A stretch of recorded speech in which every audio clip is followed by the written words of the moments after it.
Welcome to Season 8 of a Vietnam podcast, sharing the stories of people connected to Vietnam. My name is Niall Mackay, and I've been living in Vietnam since 2016 and hosting this podcast since 2019. I wanted to know more about the people that are connected to Vietnam, both Vietnamese and foreigners in Vietnam or around the world, and share their story. My guest today says she is just another lesbian in town, but she is actually the owner of Twist Coffee Bar in Thao Dien, the place for everyone, but also a safe space for LGBTQ+. A recent story in Vietnam ran with the headline, "It's not working. Sex education makes teachers and students squirm," followed up by another story about a parent finding her 12-year-old child had been watching pornography. So today with my guest, we're going to be discussing many things about Vietnam, but specifically we're going to be talking about sex education here in Vietnam. So my guest today, thank you so much for joining me, is Phuong Truong. Thank you. Thank you, Neil. And hello to everybody. I hope you have a good day. I mean, after this, you will have a better day, I hope. Well, so tell me more about Twist Cafe, because it's a hopping spot I see frequently. I've tried your cocktails, which are delicious. So tell us more about that. How did that start and how's it going? So last month, it was 6 years of me having the business, but the bar, which is like roughly about 2.5, 3 years, because before it was a coffee shop. And the first day, it's actually me and my ex-partner, which is running a tricycle on the street, selling some coffee. And then after the first year, we moved into a space. And then since that moment on, I always have space up to this day. And yeah, and after that, we have like a business breakup. So I now the whole thing is mine. So I just want to turn it into something more me, more welcoming and more LGBT friendly. And, when you started that 6 years ago, did you say? Yeah. So now, Saigon is a very open and welcoming place. In my opinion, I'd be interested to hear, though, if yours is different. But where you must have been really at the forefront of having a specifically LGBTQ plus friendly location. Yeah, I think, well, actually it's just turned into a LGBT friendly bar about 3 years ago, before I have like a French partner, and he's quite traditional French business partner. So we focus in coffee and serving every customer. I'm still serving every customer, but I know that I wanna focus in serving my people from my community. So as I mentioned there, and then 6 years ago, I think there's maybe a few, but very rare businesses that have the LGBT element in it, to be honest. So what did that mean then? What was the change from being traditional, as you said, to then being LGBTQ plus friendly? Like, what did that change mean for the business? How did that look like in real life? So I think it's a really big jump. At the beginning, it was just coffee. We're just selling coffee. And then after I have the business breakup, I don't want to do the same thing like we did before. So I want to like expand the business a little bit and have like a range, a bigger space. And then I try to make it like as gay as I can and as charismatic as I can. So I put on paintings and flags, and making sure that I'm there every day, that people know that it is owned by the gay owner. And I think it's a big jump, like the amount of customer change, people start to drink alcohol, and I never know what like serving alcohol, and then you have a bar, and then you understand, and then you become an alcoholic, and then you have fun basically every day. I love my job. That's awesome. In that Yeah. process, did you lose any customers? Were there any customers that were turned off and didn't come back? No, I don't think so. If they don't come back, I think it's because maybe I fucked up with the coffee one time, two times, or my staff is being, or something like that, or maybe they move out of the country, or it's just not their place at the beginning. I don't think the fact that I turn it into more of a gay space will make me lose any customer. I think it make me gain more customer than lose customer. Yeah, no, I know. I can see that from how busy it is every time I go by. I mean, it's good to know that you didn't have any kind of, well, obviously bigoted people. But that leads me into my next question, because I've been here 6 years, and from what I can see and from what I've heard from other people, but I could be wrong, is that Saigon, and I don't know about the rest of Vietnam, and I'm sure it's very different in the country, but Saigon being a big, busy, cosmopolitan for Vietnam city, it's very welcoming of LGBTQ plus community. From one thing I've learned in the past, and I don't know if this is true though, that it's more that people almost turn a blind eye to it. So it's not that there's not maybe so much open discrimination, but there's also not maybe as much acceptance of it as a thing, if that makes sense. Someone told me this before. It's just like maybe from more older traditional Vietnamese, they won't recognize that you're gay or whatnot. It's just that they're okay with it. Is that an accurate depiction, or am I completely false there? I think it's also depend on who are we talking about, like which generation are we talking about. So if we're talking about the older generation, for example, my mom, people in their 60, 70, like really old people, maybe like 40, then it's going to be a little bit different the way they look at us, but I think for in general, we got accepted way much more. And I came out very early. I came out when I was 18, I think. So and then it's been like 10 years. I can see the progress of gay person like living in Saigon. And also because I have a boss, so I know a lot of people. I see a lot of people every day at different age, different generation. But mostly like people my age or a little bit younger. Even my staff, they like in their 20, like they're 21, 22 now. They're super open about it. I mean, some of them still have the kind of like, oh my God, I can't turn gay. Oh my God, I was almost gay. And I was like, yeah, good for you. I mean, I think gayness turn you down, not you turn gayness down. Like, and then it's like laughing. Like, What does and that mean though? and I almost went gay. What does that mean? yeah, she was like, oh my God, when the first time I break up with my first boyfriend, I was so sad. So I got on Tinder and I almost have a relationship with a woman.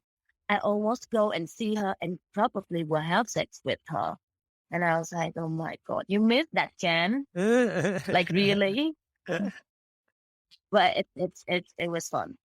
So they have different mindset, but very open right now. Like all of them are basically like pretty open.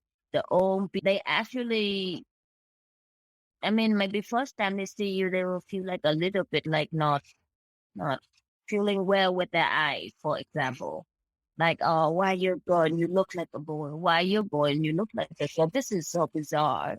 But after a while, I think after times of like interacting and talking, and they would just understand. Also, it's not their business. Usually, they're just like, yeah, it's okay. I'll just look a little bit. Vietnamese people like to look. They like to stare. We like to stare. I've If we see noticed. something that is what we think like not normal, then we would just look like looking at a white guy Would or you, like a black or. do you know the phrase rubbernecking? No, what does it mean? So this is a phrase, and I apply this, like you said, Vietnamese people love to stare. I apply this often when there's like an accident on the road, or maybe even like a fight by the side of the road, or something happens. You know what it's like, Vietnamese traffic, everybody stops. Like everyone stops to look and see what's happening.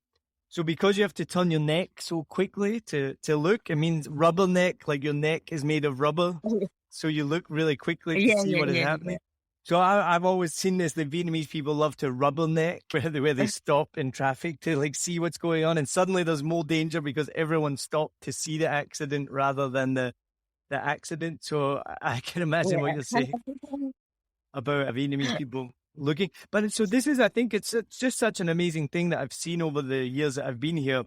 I think probably perception of people from around the world, myself included, Southeast Asian country, you would just think that it would be not accepting of the LGBTQ plus community, that it would be really conservative, that it would be a kind of hidden thing, especially coming from, the US is so right wing in places, and then the UK and every Western country has very right wing, vocal, anti-gay elements. So coming here, and again, correct me if I'm wrong, I don't see that vocal anti-LGBTQ plus kind of people, because it does just seem that people accept it. I've heard before as well, there's not really much discrimination. I've worked in businesses, companies with openly gay people. There just doesn't seem to be like an issue at all. Whereas I feel like in the UK and the US, it's probably more accepting now, but even when I was growing up, it wasn't. Am I right in that opinion, or have I got it completely wrong as well?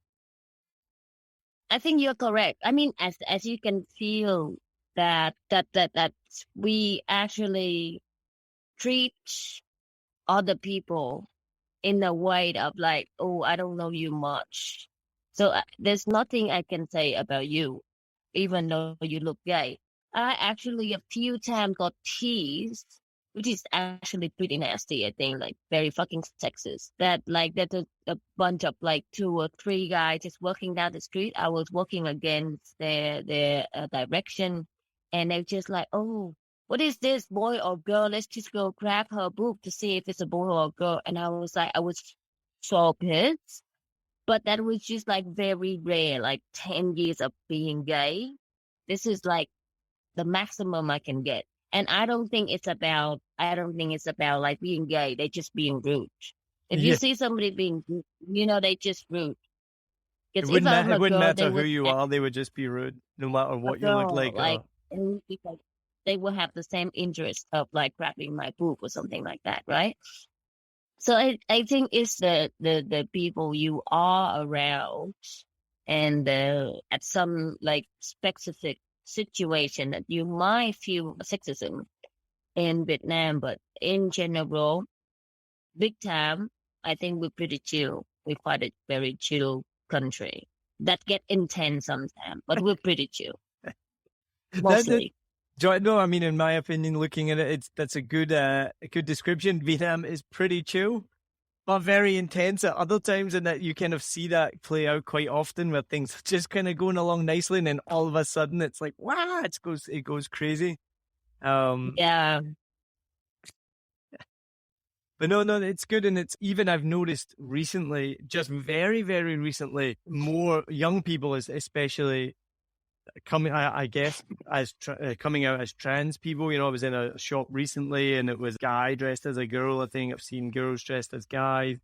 Not sure where they are on their gender journey or whatnot. But even that was just a year or two. Well, I guess we've been locked up almost for 2 years. But I mean, pre-pandemic and stuff, it wasn't something that I noticed very much. Is that something that's becoming more prominent in Vietnam as well, as it becomes more prominent around the world?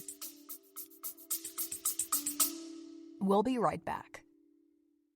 Join pilot and adventurer Fernando Pino as he takes you on journeys to discover exciting destinations across the UK and Europe. You'll fly with him to hidden gems and experience local culture, from bustling streets to serene hideaways and the best places to eat, sleep, and play. Travel Plans is more than a podcast. It's your ticket to exploring the world and its history with a friend. In this episode, we are flying to discover a beachside paradise perfect for the whole family. Discover golden sands, activities galore, and even free childcare so you get your own break too. Why am I still here? I think it's, well, so first of all, like people got locked up for a really long time. And I remember the first day that I went out to District 1 with my girlfriend just to like have some lunch or something like that. And we would dress up so well. Just like, oh, I can't wait to like put on my beautiful clothes again. Been No in your matter if it's pajamas for 40 or months. yeah, right. And then we just like dress up like so well, like model, walking down the streets. And like we got stopped from like a young journalist group that said, "Oh, can we take the pictures of you? And can you tell me like, is this like uncomfortable for you now to wearing such clothes?" And I was like, "What do you mean uncomfortable?" Of course, if you compare to like the pajamas I wear in the last 6 months, it's pretty uncomfortable.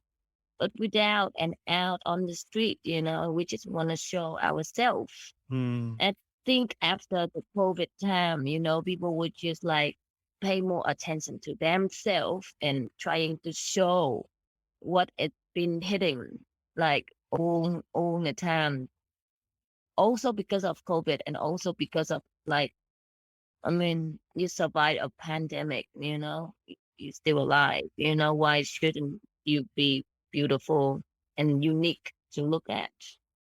I That's think, and then it's interesting. going to be like to keep rising. It just will just keep Hmm. rising. Vietnamese people don't have such like a crazy sexism towards gay people, and wearing whatever you like will be appreciated by someone. So I think it's going to be like Vietnam is going to be like a full-on gay country, just like Thailand, Yeah, but just less very. surgery. Well, we'll see where we go in 20 years' time, right? But so I mentioned that at the beginning, though. So we're talking about Saigon, which I've made this mistake about 1,000 times on this podcast and in real life, where I often say Vietnam, XYZ, talk about it. And then I realize I'm actually talking about Saigon because obviously Vietnam's a massive country, huge amount of ethnic, very diverse, almost different languages. So I always Mm, apply this label of Vietnam when I mean Saigon. So we have been, for once, I've specified Saigon. But so everything we've talked about, but how would that play out in the countryside, for example, or more rural regions like the Mekong Delta, or, you know, would it be the same attitudes? Because I've heard stories as well about, obviously, and you maybe have as well, of people leaving these regions because they're not going to be accepted there. So they come to Saigon, mm. the big city, which makes a lot of sense. So how the general Vietnamese attitude outside of Saigon towards the LGBTQ plus community? I understand that. Well, I mean, Saigon is not the only place in Vietnam, and we also have like the north and the central and the south, right? And I mean, I think it's also depends on how people react to new things. And because like we are in Saigon, like the first new thing, it will be like what we get to know about first, and we see it every day. So it's very easily and quickly become not a new thing anymore.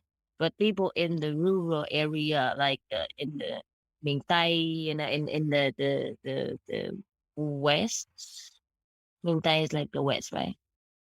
Yeah, the west of Vietnam, of the south, and also like in the middle, even like in Hanoi, Hanoi is like super traditional city. It will be LGBT, and the gay people will be looked different for sure, because other people they haven't seen much of us. The gay people are not, it's not that they are not many there, but they are more hidden. Also because it's strange to them, it's new to them, to the gay person themselves, and obviously it's new to everybody around in that rural area.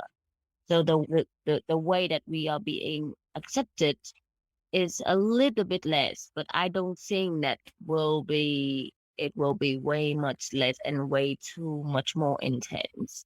People in the rural area, they usually like more naive and like less aggressive, kind of, Yeah. We are the one who in Saigon, we are the one who have more experience, and we like actually if it comes to aggressiveness and intensity. We are the best I people love that from the way of city.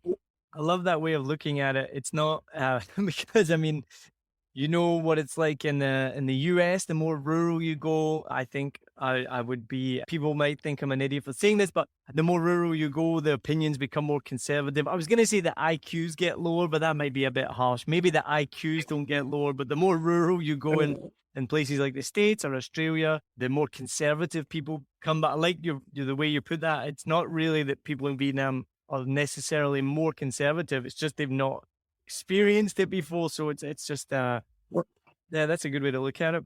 So before we quickly move on to talk about another subject, quickly give us your top LGBTQ plus bars and venues to visit apart from Twist Cafe in Saigon. Go. Since the unicorn closed, right? I would highly recommend Pride Coffee. And but I think it's also like Dry Bar or something like that on Junction Dao, owned by Derek, a Yep. very, very gay guy. And he also married to a very, very weird, bizarre, and unique Vietnamese boy. His name is Quang. So yeah, they married and they opened like a bar on Yeah, Junction Dao Street, but I haven't been there yet. I want to. I just don't have the time to. And yeah, also it's like betraying if I go to another gay bar. betraying your Betraying own my bar. own. That's how I feel. No, And that's Derek where used to I own Derek used to own Whiskey in Wales, right? yes. That's Derek. So I would highly recommend, like, if you looking for a gay place to go, you should go to Derek. And he's like one of the coolest person I have known in I've Saigon. I've not met him, but yeah, I've heard good things. I have a funny story about that.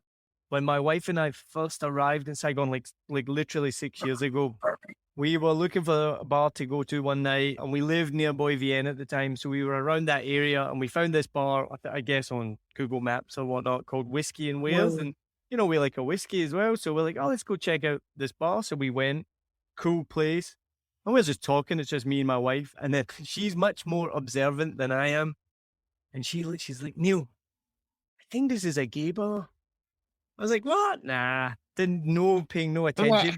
And then she's like, look, it's all really good looking guys, either on their own or with another guy. They're all really like just good looking gay guys. And I looked around the room and I was like, oh, maybe it is. Yeah. She's like, I'm the only female here. And then so we Googled it, and the first website that came up was like, I can't remember the name of it, but it was like a really famous website that told you gay bars around like kind of Southeast Asia, like to give safe spaces for people traveling who are LGBTQ plus to visit. And like the number one was Whiskey in Wales, and it just kept going on about how handsome the owner Derek was and how amazing it was. And so we're like, yeah, we are. I mean, so we had no problem with it, obviously. We were just like, oh yeah, we've inadvertently walked into one of the most popular gay bars in Saigon, and it was amazing drink. That's cool. Yeah. So, Unfortunately, I think it closed down. yeah, I think it has. Right, Now. whiskey. Yeah, but then he opened a new Pride Cafe bar, so that's where I will go. Maybe probably next week. Awesome. Well, let's move on to what I mentioned in the beginning, the most awkward topic in the world to talk about, whether you're an adult, a teenager, well, a teacher, sex education. So I mentioned in the beginning, so just last week, some headlines have come up. It's been a topic that's been, I've read about it several times in Vietnam. The headline that came out just last week was, it's not working, sex education makes teachers and students squirm. And saying the teachers weren't comfortable with it and the students weren't comfortable with it. So obviously I have no experience of sex education in Vietnam. I barely had sex education when we were growing up. I mean, we had it in high school, but I mean, it was like putting condom on a banana or something like that. I don't remember it being in any great detail or of any use. But so first of all, I guess first question is, what for you growing up, what was sex education, if it existed at all? I think that the first official sex education I had was when I was, I think, 14 at school, and they gather like all of the students of ninth grade coming to like the school hall and have one teacher woman talking about like, okay, so the sex is intercourse between man and woman, and using your secret part to put in your other secret part. And I was like, oh my God. The fun fact is that I know about porn and a full on porn watcher since I was 8, just because I have a brother that's 6 years older than me, and he always bring porn home, and he doesn't know how to hide it in our computer. So I just like turn it on and well watch it, not really understand much of it. But but then I find that it's like a sexual action, and I think it affects me until now, and I just becoming a sexual person, which I like. No complaint. I love it. Not that I'm a sexual person. But I also find that because I have those experience from very young age, all by myself, that I learned about things like that when I was 8, I think that helped me a little bit of fighting myself and like protecting myself, like when you were 8, you watch porn and then you realize that you like the woman more than the man. Mm. So that is how I think that it helps a little bit with my sexuality path. Also, like I know that also, so those are the parts that you are not allowed to let anybody touch it, and when you are grow up enough, then you can do it, and there's a way to do it, like many different ways to intercourse, and there's like and you can see like there's a protection, in the middle. I would say that you should do that to your kids and turn porno for them when they was 8, but maybe just a straightforward conversation and maybe like a little bit of a demonstration on video, good enough for them. Plus, like in this time of internet, you can't stop them from reaching to whatever they want to look for, but the point of sex education is not to prevent them to have sex, but to make sure that if they have sex, it's safe for them. Yeah, I think. and it must be intriguing, right? Because you like in your case, and then even in the cases I've read about online, if the teachers are then teaching them sex ed at 14, but they've maybe been accessing that kind of material online since they were 8, 9, 10, 12, it almost seems a bit redundant then, doesn't it? To then be trying to teach them about stuff that they've been watching for years or whatnot. I don't know what the solution is to it. Yeah. I don't know. I mean, we're thinking of like having kids, and I think it's different for if you teach education for a boy, and it's different if you teach the education for the girl. To have sex education with like boys and girls are different. Obviously, that both of them need to know how to protect themselves, but also they need to like their position in the sex relationship, like a sexual relationship. Like, okay, so I'm a boy, like, what should I do? And like, okay, I'm a girl, what should I do? So we can both protect ourselves. Hmm. And I really don't have any to like how you should do it. Because the way I learn it, you cannot learn it from that way. It's not the I think it's not the most ideal way to learn about sex. But I'm happy because I have that education. I have that sex education from young age. And I know that from that moment on, I have less of a risk to make mistakes than like a person who knows nothing about sex, which I have met a few. But they also find they just really late having sex in life. So in this article, it talks about the teachers being uncomfortable with it. Should teachers be uncomfortable teaching this stuff, or do you think it's just the material they are teaching is wrong and makes it uncomfortable? I think they feel uncomfortable because they think it's weird when you talk to someone so young and about something that has been last forever in the humankind, or like the nature. It's just a normal thing. It's hard to start the story with, and it's hard to pass the desire to feel like, oh, I really like sex. You guys should like sex too, and this is how I do this.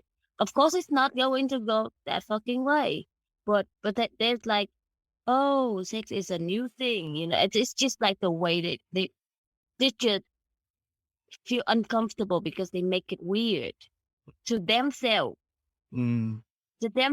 not to the student. The student let's say they're at like a white blank space or not. Actually, they probably know enough already. So you just need to jump in and confirm if those information are right or wrong, thanks to your experience of Yeah. being a teacher and being like grown,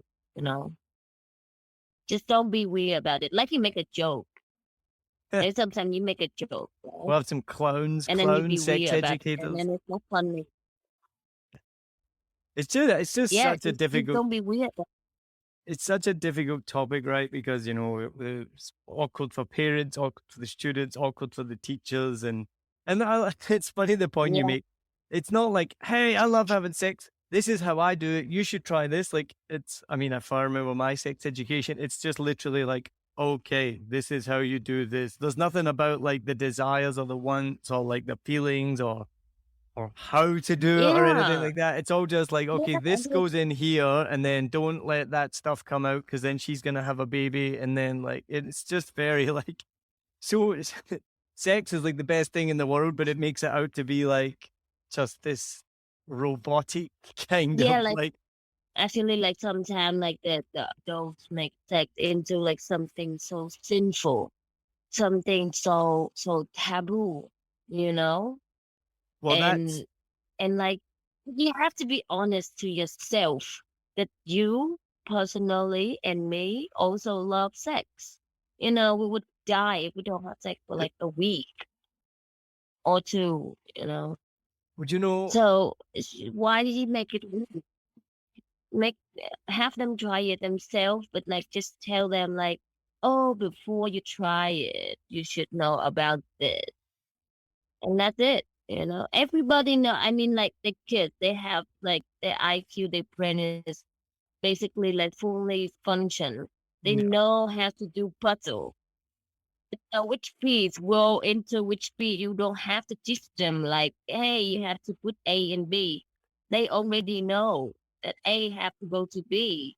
But they don't know about like, So what we're trying to teach them is to teach them to see the not getting pregnant thing, or pregnancy is not as scary, I think. Also, like, I think now it's like STD is more scary to me.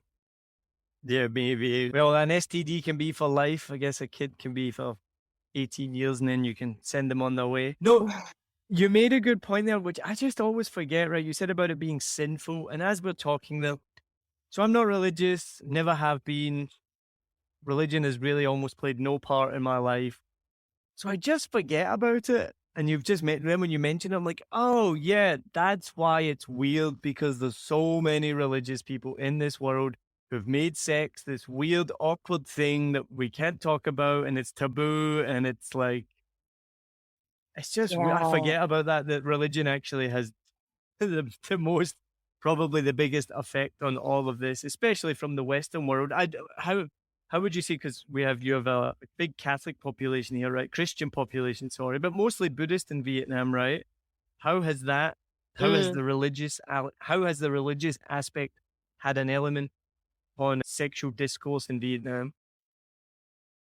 I think it's for Vietnamese, it's not really religions related to sex, to be honest, but because of Buddhism, we believe in karma. So what we believe the most is karma. If you do good thing happens. you. And Mm. if you do bad things happen to you. So we just based on that one thing, one rules, one biggest rule to decide what we should do to our partner. Like, oh, we better treat our partner nice. And if you treat them bad, like bad things will happen to you. I think so. And also like you cannot really have like an abortion, because like now it's like a really bad thing will happen to you. You take away like somebody's lives.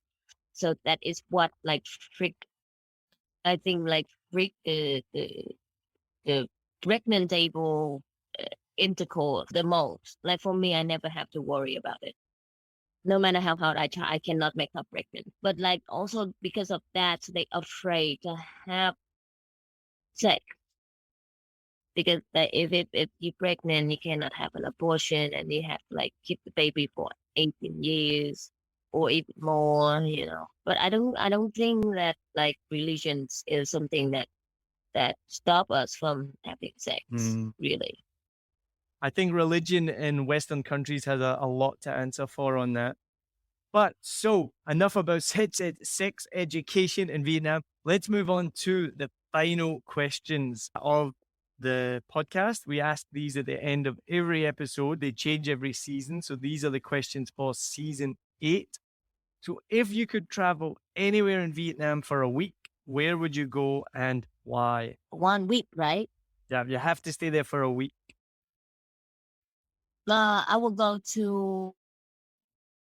I think I'll choose Thailand Yeah. because, like, first of all, I haven't been there, and I know that it have like beautiful sightseeing, Yeah. and I love riding a motorbike up the mountain. So I think it has all of the elements that I like, and usually it's pretty cold. So the food, when it's cold, when you eat, is just better food, I think. Yeah, so I've done it and it is just, it's the phrase, like words cannot describe it, is made for this place. It's so stunningly beautiful. There's nothing I can say. I don't know the vocabulary to describe how unbelievable it is. That's how unbelievable it is. So yeah, you should absolutely go there. And you're right, like you don't have a cafe sua da when you're there. You have a cafe sua nom because you got to have a hot coffee when you're up in the cold mountains. It's so good. I would definitely recommend that for sure. Now we got tourists coming back to Vietnam. Some of them are back already. I don't know if you've met any yet. I thought I saw 2 people today. I didn't recognize them. You feel like you recognize everyone in Vietnam because we've all been stuck here for 2 years. And I got my cum tam for lunch. And the reason I think there was a tourist is I've never seen anyone eat cum tam so awkwardly.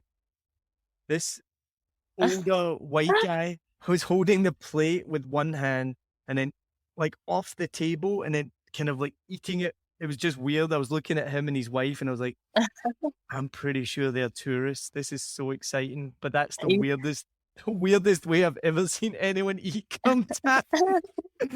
So I was like, he's no way he's a like a local expat. But so what advice would you give to any tourists coming back to Vietnam? Not too much advice. Just live your life. Alone when you survive a fucking pandemic. You just should live and enjoy every moment passing by. And I think Vietnam is a very enjoyable country. For Very sure. enjoyable. It's so Meet exciting. people, talk to them. Don't forget to smile. Yeah, and don't forget to have every moment of your life worth it. That's it. I like it. Yeah, I mean, after these 2 years, that is a great advice. Now, what advice would you give to someone thinking about moving to Vietnam? I don't know. I never really moved to any. I never think of I will move to another country. So I don't know what advice to give. But if I can give like an advice, it's like Vietnamese people are very friendly, and we give you what we take. So if you smile to us, we'll smile to you. If you be nice to us, we'll be nice to you. And that's the point. Just be nice to people. Don't be an asshole. That's it. Good advice for life in general, but also for moving to Vietnam. Don't be an asshole. That's definitely good. Now, this one it can be a contentious question. For you, what do you think is the difference between an expat and an immigrant? So I think the biggest difference between expat and immigrant are the purpose. So an expat, the purpose is to come to a country and work and be there for a while until the next destination is shown in their map. The intentions of immigrant is that only choose a country to live there, to be there, and to find a job there, and stay there. So immigrant, I guess, it is like some the types of people that more likely become our people. And expat will always be expat. You leave. Yeah. Like it's a wife and a girlfriend, you know? Yeah. So if you're an I expat, it's think like that's being how a I look at it. girlfriend, and if it's an immigrant, it's like being a wife. That is a great way to put it. I like that. Now, this is my favorite question I've ever asked on this podcast. If Vietnam was a person, how would you describe them? If Vietnam was a person, I'm pretty sure it's a she. Yeah, that's it. Everyone says, yeah. That she, I'm sure it's a she, and she's quite spicy, but she's also like super open-minded. She's like very outgoing, and she's probably going to be like a stoner that she know, like when she needs to chill out, she put a joint in her mouth and she chills. Awesome. Nearly everyone that's been on this season so far has said it's definitely Vietnam would be a she. So it's obviously because Vietnam is though very matriarchal, right? Like the women rule the roost. Vietnamese women are so strong. They're so powerful. So I definitely can see that. And you're the second person to say Vietnam would be a spicy person as well. So yeah, awesome. As you start to like conjure up this image in your head of like what that person would look like if Vietnam was a country, it's awesome. Well, Phuong, thank you so much for joining me today. I really appreciate your time. Can you please tell anyone listening more about Twist Cafe? We didn't even say the address. Where can they find you? Tell them more about your amazing cocktails. I need to come back in soon for another cocktail. Tell the people where to find it. Go. All right. So Twist Coffee is at 88 Xuân Thủy, Thao Dien, District 2. And the reason why you have to come there because it's fun, it's charismatic, just like me, and it has nice owner, nice staff, nice drink. And the drink that I recommend you try is vegan white Russian. It's great. It's vegan. So it's good for everybody, and it can also make you drunk. So what is it? What's a vegan white Russian almond milk? So usually like the white Russian, it's going to have cream in it, right? So we didn't put cream in it. We put coconut milk in it, and just pimp it up a little bit. And coconut milk is actually go really well with the Kahlua, with the coffee in the cocktail. So it's great. It's something you should order. All right. Well, Phuong, I got something to do right now, but once I'm finished, I'm going to hopefully stop by Twist Cafe this afternoon and have that Anytime coffee. with pleasure. I'll hopefully see you soon. All right. Thank you so much, Phuong, and I will Thank see you soon. Cheers. All Bye-bye. right. Thank you. Have a good day. Bye-bye.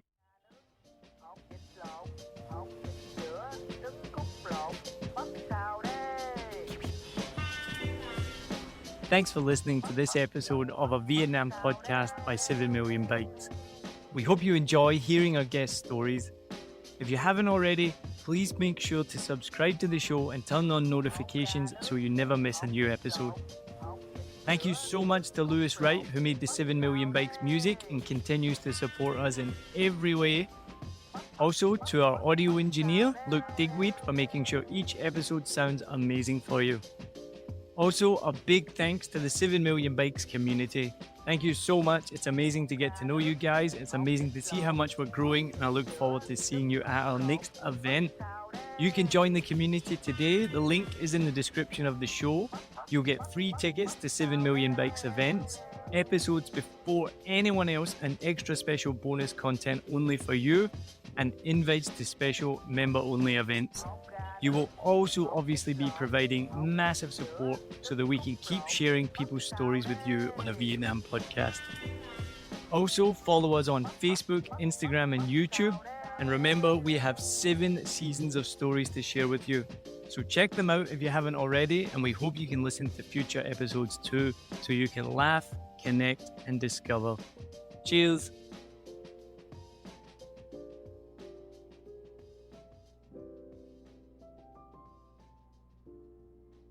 I hope you enjoyed this episode. If you're like me, you may use your laptop at places where you have to use public Wi-Fi.